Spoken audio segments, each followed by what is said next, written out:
ඔයාලා චූස් කරන Android phone එකේ වීඩියෝ රෙකෝඩ් කරද්දී ගොඩක් ස්පේස් යනවා නම් අනිවාර්යෙන්ම මේ සෙටින් එක ඔන් කරලා නැතුව යාළුවනේ ඔයාලා ගිහලා බලන්න ඔයාගේ ෆෝන් එකේ මේ සෙටින් එක තියෙනවද කියලා. තියෙනවා නම් අනිවාර්යෙන් මේ සෙටින් එක ඔන් කරලා තියාගන්න. එතකොට ඔයාලට normal වීඩියෝ එකකට වඩා සාමාන්‍යයෙන් භාගයටත් වඩා අඩුවෙන් තමයි වීඩියෝ ස්පේස් එක යන්නේ වීඩියෝ එක රෙකෝඩ් කරද්දී. යාළුවනේ මගේ වීඩියෝ එකට ලයික් එකක් දාලා අපි යමු කොහොමද මේ සෙටින් එක ඔන් කරන්න කියලා බලන්න.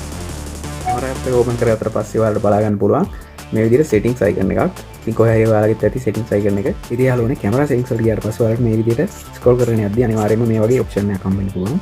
advanced recording options කියලා. ඉතින් මේ advanced recording options වල ඔයාලට සමහර phones වල තියෙන Android වල මේ විදිහට reduce file size කියලා.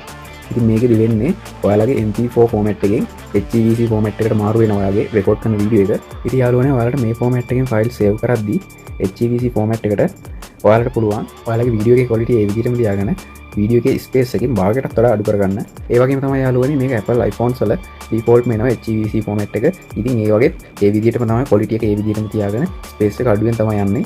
ඉතින් මේ MP4 format එකට වඩා HEVC format එක ගොඩාක්ම ඔයාලට efficient. අනිවාර්යයෙන්ම මේ setting එක තියෙනවා නම් ඔයාලගේ phone එකේ on කරගන්න storage එක ඉතිරි කරගන්න.